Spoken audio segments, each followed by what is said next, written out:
요즘은 아이 키기가 힘들어서 한 명 아니면 두 명 놓거나 아예 놓지를 않거나 독신으로 사는 사람도 있습니다.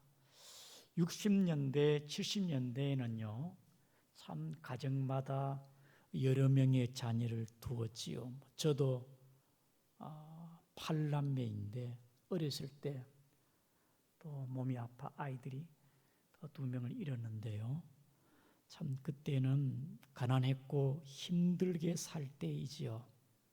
그래서 부모는 일터로 나가고 맞이가 형과 누나가 동생들을 보게 되는데, 일하러 갈 때에 엄마가 아이에게 너는 동생들을 잘 보아라, 다치지 않게 내가 올 때까지 동생들을 잘 도와보아라.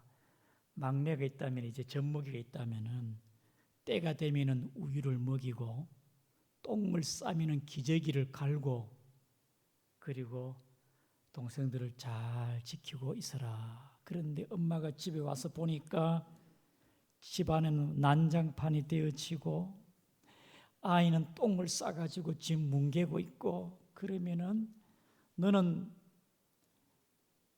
똥을 쌀 때는 기저귀를 갈고 아이의 우유를 먹이고 깔끔하게 해놔, 이게 뭐냐 이게, 그러면서 막 야단을 치지 않겠습니까?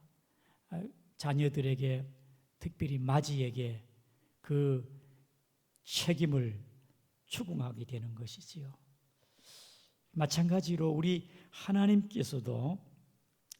아버지께서도 누가복음 12장 48절에 보게 되어지면은 많이 받은 자에게는 많이 요구할 것이요 많이 맡겨진 자에게는 많이 달라 할 것이니라.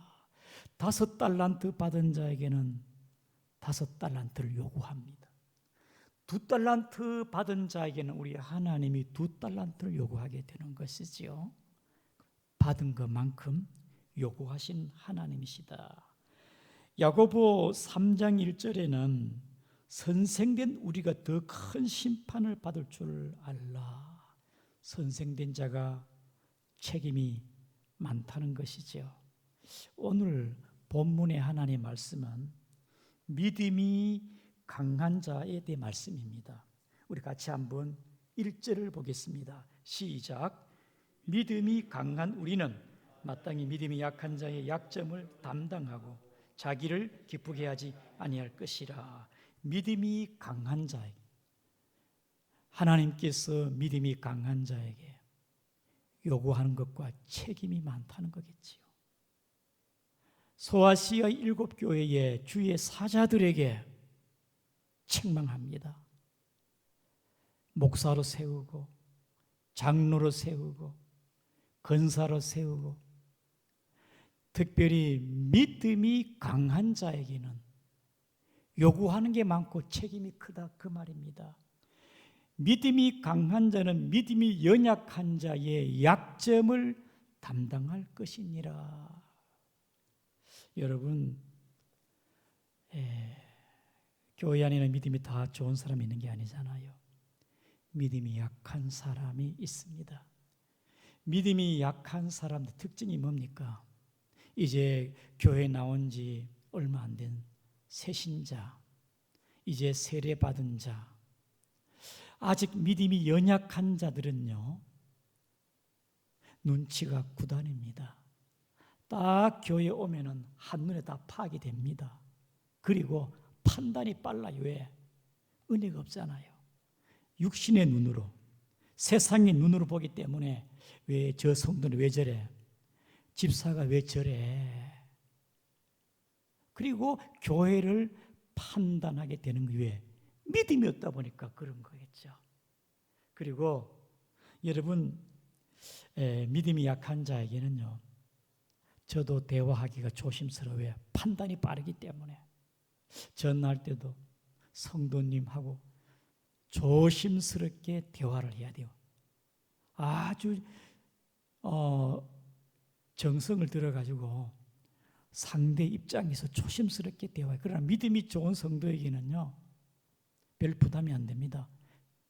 집사님, 이것 좀 하십시오. 예, 알겠습니다. 믿음이 좋은 분에게는요, 부담이 없어요. 전하는 것도 부담이 없습니다. 집사님이 이걸 하면 어때요? 이건 목사님이 알아서 하이소. 믿음이 강한 성도는요, 그냥 주님의 기뻐하는 뜻, 교회가 유익한 것, 목사님이 알아서 하이소. 믿음이 강한 성도는 그렇게도 얘기하지 않겠습니까? 정말 교회의 중요한 문제, 누구에게 맡겨야 될까? 아주 짐이 큰 문제가 있을 때 이걸 과연 누가 소화할 수 있을까? 누가 감당할 수가 있을까? 참 고민이 될 때가 있습니다. 믿음이 강한 자에게는 요구하는 것도 많고 책임도 있다. 그러나 믿음이 연약한 자는 부드럽게 유연하게 대해야 되고 건면해야 되고 권유해야 되겠죠. 그러나 오늘 믿음이 강한 자는 그렇지 않습니다. 우리 1절에 봅시다. 믿음이 강한 자는 마땅히라는 게 있어요. 마땅히. 이건 뭡니까? 당연히. 영어로 말하면은 이거는 아주 강조입니다. 당연하게. 명령. 믿음이 강한 자는요, 마땅히 그렇게 해야 한다는 거죠. 믿음이 강한 자는 마땅히 좀 이렇게 어때요? 권유와 권면이 아닙니다. 믿음이 강한 자는 마땅히 믿음이 약한 자의 약점을 담당해라. 명령이죠. 여러분, 그러면은 본문의 1절에 믿음이 약한 자의 약점을 담당하라. 여러분, 담당하라는 뜻이 무슨 뜻이겠습니까? 헬라어에는요, 바스타조로 해가지고 참다, 견디다. 이 담당이란 게 뭐냐? 참는 거, 견디는 거. 여러분, 믿음이 연약한 자, 그들의 믿음이 자랄 때까지 참아야 됩니다. 이제 전도해가지고 교회 생활을 합니다. 믿음이 온전할 때까지는 끝까지 우리는 참고 기다리면서 견뎌야 돼요. 그것이 믿음이 강한 자가 믿음이 연약한 자, 약점을 담당하라, 참는다, 견딘다, 그 말이겠지요. 믿음이 연약한 약점은요, 참 때로는 황당할 때가 있습니다. 오해받을 때 있어. 오해. 어이없다. 참 어떻게 저렇게 말을 할까? 비방을 하고 막 이런저런 험담을 하고 아직 세상적인 습관이 벌어지지 않아가지고 술도 먹고 담배도 피우고. 왜냐하면 믿음이 약하기 때문에. 뻔히 아는 것도 거짓말을 하지요. 전에도 말씀을 드렸습니다마는 10번 약속하면 9번 정도는 약속을 어기는 거, 약하기 때문에 그렇지 않겠습니까? 그거는 선의에 약하기 때문에 그렇지만 믿음이 약할 때는 악의적으로 거짓말 할 때가 있어요. 악의적으로. 참 치사하고 더러울 때가 많지요. 가장 무서운 게 뭡니까? 나 이제 교회 안 나와. 이게 참 무서운 말이잖아요. 믿음이 약할 때는요, 교회에 나오는 게 그것이 주의 은혜가 아니겠습니까? 그 믿음이 약할 때는 연약한 모습이 있습니다. 너무 힘드니까 아이고 구역장님, 목사님 내년에는요 저 성도는 다른 구역으로 보내주세요. 내가 못 맡겠어요. 그리고 목사님 차라리 제가 너무 힘드니까 내년에는 구역장 못 하겠어요. 구역장 못 하겠어요. 저는 몇 사람도 힘드는데 목사님은 100사람을 어떻게 감당합니까? 너무 힘드니까. 믿음이 약한 자를 감당하기가 힘들다, 그 말이 아니겠습니까? 그렇다고 해서 우리는 내 성질대로 상대할 수가 없고 내 스타일로 그런 사람 딱 질색이다 이렇게 말할 수는 없지요. 내 마음에 안 들어도 믿음이 연약한 자 약점을 받아야 되고 그들을 감싸고 포용해야 됩니다. 왜냐하면 저와 여러분도 그랬다 그 말이죠. 우리도 처음 교회 나왔을 때, 믿음이 없을 때, 연약했을 때는 똑같은 모습이 아니었겠습니까? 누군가가 용서하고 이해하고 포용하고 감싸 주었기 때문에 여기에 서 있는 게 아니겠습니까? 우리가 처음부터 우리가 은혜 충만했습니까? 그렇지 않았거든요. 그래서 오늘 믿음이 강한 자는 믿음이 연약한 자의 약점을 담당하고 믿음이 자랄 때까지는 참아야 되고 끝까지 견뎌야 된다 그 말이겠지요. 우리 2절을 같이 한번 보겠습니다. 시작. 우리 각 사람이 이웃을 기쁘게 하되 선을 이루고 덕을 세우도록 할지니라. 여러분, 믿음이 연약할 때는요, 무슨 이웃을 기쁘게 합니까? 무슨 선을 이룹니까? 아주 악을 이루겠지요. 덕을 세웁니까? 그러나 우리는 이제 믿음이 강한 자로서 온전해졌어. 믿음이 연약할 때는 이웃을 기쁘게 하지 않고 자기를 기쁘게 하는 거겠지요. 교회 와도 다른 사람에 대한 관심이 없으면 누가 교회에 나왔는지 안 나왔는지, 누가 아픈지. 그러나 영적으로 은혜를 받고 영의 눈이 뜨여지니까 교회가 어떤지를 알게 됩니다. 성도들이 눈에 들어와요. 왜 저 성도는 왜 목사님 교회 안 나오지요? 자기보다는 다른 사람에 대해서 관심이 가고 자기를 기쁘게 하는 게 아니라 다른 사람을 기쁘게 한다 이 말입니다. 특별히 본문의 2절에 선을 이루고 믿음이 약할 때는 악한 것을 행하겠죠. 악한 생각, 나쁜 습관 그런 가운데 젖어가지고 살아갑니다만은 이제 우리가 예수님 안에 우리는 새 사람이 되고 우리한 착함과 진실함과 의로움으로 저와 여러분들은 주님의 성품을 갖게 되었습니다. 하나님께서 저와 여러분들을 세상 가운데 불러내어 선한 열매를 맺기를 우리 주님이 원하시는 거예요. 그러므로 우리 각 사람 이웃을 기쁘게 하고 선을 이루고 선한 열매가 우리 양구중앙교회에 가득하기를 축복합니다. 자기를 기쁘게 하는 게 아니고 다른 사람을 기쁘게 하고 선을 이루라. 선한 열매. 교회 하단에 과일나무를 몇 그루 심었습니다.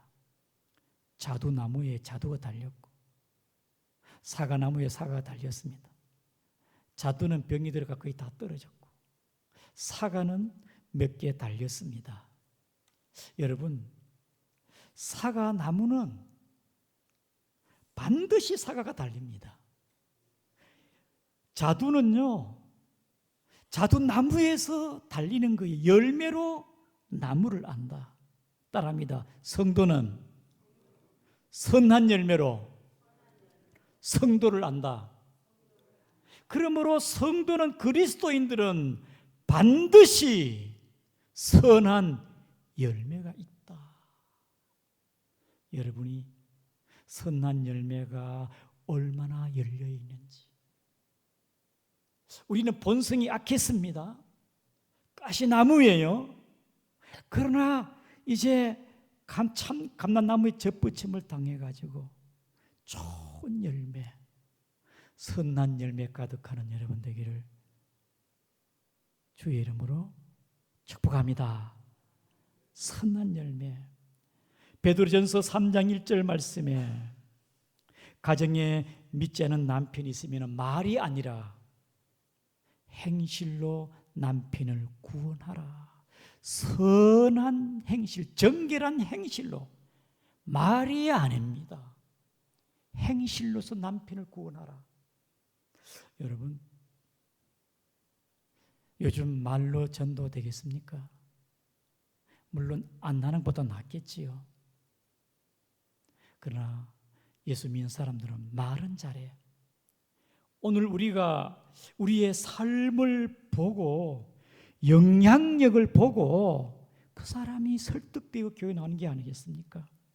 마태복음 15장 16절에 너희 빛이 사람 앞에 비치게 하여 그들 너희 착한 행실을 보고 하늘에 계신 너희 아버지께 영광을 돌리게 하라.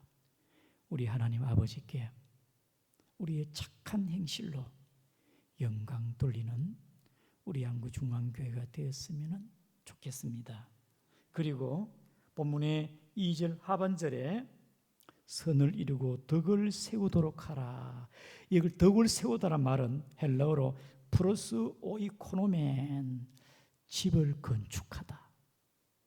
여러분, 우리가 선을 행하고 그리고 약한 자를 감싸고 돌보는 것은 곧 뭐냐 하면은 덕을 이룬다, 덕을 세운다, 교회를 세워간다, 하나님의 나라를 세워간다, 하나님께 영광을 돌린 일이 아니겠습니까? 믿음이 강한 자가 연약한 자를 감당할 때 바로 그것은 교회를 세워가고 하나님의 나라를 세워가는 것이다, 그런 말입니다. 그래서 오늘 본문에 우리 다 같이 3절을 한번 보겠습니다. 3절 시작. 그리스도께서 자기를 기쁘게 하지 아니하셨나니 기록된 바 주를 비방하는 자들의 비방이 내게 미쳤나이다. 함과 같으니라. 아이고, 참 너무너무 힘들다. 목사님, 믿음이 연약한 자, 새신자들을 관리하기가 너무너무 힘드네요. 부담이 됩니다. 그럴 수도 있습니다. 힘들어요. 오늘 사도 바울은 이것이 권유가 아니고 권면이 아닙니다. 명령입니다. 믿음이 강한 자라면은 약한 자를 책임지고 담당을 하고 그들을 세워갈 줄 알고 그들을 하나님의 사랑으로 잘 돌보는데, 오늘 본문의 3절에는 예수님이 표본입니다. 모델입니다. 예수님도 그리스도께서 자기를 기쁘게 하지 아니하셨다. 기록된 바 주를 비방하는 자들의 비방이. 예수님도 자기를 기쁘게 하는 게 아니었습니다. 이 땅에 오신 예수님도 섬기기 위해서, 우리를 죄 가운데서 구원하기 위하여 천방지축이고 자기중심적이고 미련하기 짝이는 제자들을 말씀으로 가르치고 배반하고 저버려도 그들을 참고 인내하면서 베드로야 베드로야 네가 나를 사랑하느냐. 주님은 기다리면서 우리 인간을 아니까, 인간이 누구인가를 알기 때문에 주님은 자기를 기쁘게 하지 아니하셨으니 믿음이 강한 우리도 자기 중심이 아니라 은혜를 받았다고. 여러분, 믿음이 있다면 이제 교회가 눈에 들어오고 약한 자가 눈에 들어오기를 주님의 이름으로 축복합니다. 자기를 기쁘게 하지 않았습니다. 저와 여러분 어떻게 구원받았습니까? 우리 주님이 십자가를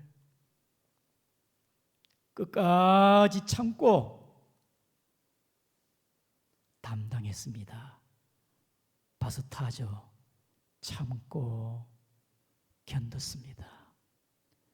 연약한 자의 약점을 담당하라. 허물과 죄악된 것들을 주님이 바스타죠. 담당했습니다. 약한 자의 연약한 모습을 주님이 담당했다. 자, 그 다음에 우리 5절을 보겠습니다. 시작. 이제 인내와 위로의 하나님이 너희로 그리스도 예수를 본받아 서로 뜻이 같게 하여 주사. 따라합니다. 예수를 본받아. 주님을 본받아야 됩니다. 예수님 몇 번 용서합니까? 아유, 나는 뭐 감당이 안 되네요. 참고 용서해 주라. 몇 번요? 7번요. 70번씩 7번이나 무한대입니다. 무한대. 끝까지 기다리고 참고. 전 딱 3번인데요. 제 성질에는요 한두 번 하고 아니면 아닙니다. 참 그도 약한 자네요. 아직도 예수 믿고도 내 성질이 있습니까? 나는 죽고 예수 살아야 되는데 주님의 마음을 품고 기다리고 인내하며 참고 바스타죠. 참고 견디며 주님을 본받는 믿음이 있는 구역장, 회장, 직분자 되기를 주의 이름으로 축복합니다. 기다리자 이 말이에요. 참자. 주님을 본받아. 자, 마지막에 우리 7절에 보시죠. 7절 시작. 그러므로 그리스도께서 우리를 받아 하나님께 영광을 돌리신 같이 너희도 서로 받으라. 그리스도께서 우리를 받았어요. 주님이 우리를 받은 것처럼 7절에 너희도 서로 받으라. 귀찮아요. 저에게 맡기지 마세요. 아직은 믿음이 연약한 그 단계에 있습니다. 주님이 우리를 받은 것처럼 너희도 서로 받으라. 주님이 자기를 기뻐하지 아니하였고 너희는 주님을 본받아. 너희의 허물과 약점과 부족함과 지금까지 주님의 너희를 참고 기다린 게 아니냐. 주님이 나를 지금까지 받아준 것처럼 우리도 서로 연약한 자를 받아 세워가기를 주님의 이름으로 축복합니다. 잘 세워가자. 사랑하는 성도 여러분, 정말 새신자가 교회에 왔습니다. 어떻게 대해야 됩니까? 참 잘 오셨습니다. 반갑습니다. 환영합니다. 저는 중앙교회 집사입니다. 다음에 제가 커피 한번 사겠습니다. 이거는 기본이 아닙니까? 기본. 그런데 인사도 안 하고 슬쩍 아래 위로 쳐다보고 눈치 주고 그 다음에 텃세하고 폼 잡고 그렇다면 중앙교회에 정착하는 게 기적입니다. 기적. 우리가 어떻게 해야 되냐 이 말이지. 믿음이 약한 자를 어떻게 우리가 대해야 되겠습니까? 사람을 세운다는 게 쉽지 않아요. 그러나 우리는 믿음이 강하고 은혜 받고 성령의 사람이라면은 집사로서, 구역장으로서, 회장으로서, 안수집사로서, 건사로서, 장로로서, 목사로서 어떻게 해야 되냐 이 말입니다. 우리는 정말 상대의 입장에서 배려하고 행동하고 조심해야 됩니다. 우리는 때로는 내 말이 맞아요. 오라. 그것이 맞는 말이고 옳은 말이지만은 상대의 입장에서 조심스럽게 말을 해야 됩니다. 잘하면은 그게 율법이 되고 선생이 되고 맞는 말이고 옳은 말이지만은 상대가 어떻게 받아들이느냐에 믿음의 눈높이에 따라 말을 해야 됩니다. 믿음이 연약한 자의 약점을 담당해라. 참고 기다리고 견디면서 믿음으로 세워가는 거, 덕을 세워가는 거, 이게 하나님 나라를 세우는 게 아니겠습니까? 성도님이요, 우리 교회 성도는 아니야. 참 구역 예배 가니까요, 자랑만 늘어놓는 거예요. 남편 자랑, 자식 자랑, 돈 자랑. 듣는 것도 한두 번이지. 그래가지고 막 도저히 막 참다가 안 돼가지고, 그래가지고 교회에 지금 몇 개월 동안 쉬고 있대.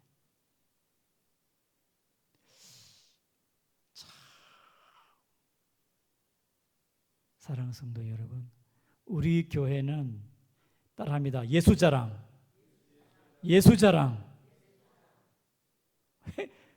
무슨 자랑이야? 남편 자랑, 자식 자랑, 돈 자랑. 어찌 이런 사람이 구역장으로서의 일을 감당하냐 이 말이지. 지금은 우리 교회 중직자가 되었습니다만 처음에는 뭐 술도 끊지 못하고 여러 가지 허물과 부족함이 있었습니다만 격려해주고 또 섬겨주고 관심을 가져주니까 믿음으로 잘 자라가지고 하나님의 은혜로 지금은 중직자가 되었고 자식도 생겼고 아내도 생겼고 집도 생기고 참 하나님의 놀라운 은혜와 복이 많습니다. 사랑하는 성도 여러분, 믿음이 강한 자는 하나님 요구하는 게 많아요. 책임도 많다 이 말입니다. 사도 바울은요, 고린도서 9장 20절에 유대인에게 내가 유대인같이 된 것은 유대인을 얻고자 함이요 율법 아래 있는 자들에게 내가 율법 아래 있지 아니하나 율법에 있는 자같이 한 것은 율법 아래 있는 자들을 얻고자 함이요 율법이 없는 자에게는 율법 없는 자같이 된 것은 율법 없는 자를 얻고자 함이요 약한 자에게 약한 자 된 것은 약한 자를 얻고자 함이요 내가 여러 사람에게 여러 모양으로 된 것은 아무쪼록 몇 사람이라도 구원하고자 함이니라. 사도 바울처럼 연약한 자의 약점을, 허물을, 부족함을 감당하고 담당하는 우리 중앙교회 모든 성도님 덕을 세우며 교회를 세워가는 여러분 되기를 주의 이름으로 축복합니다. 정말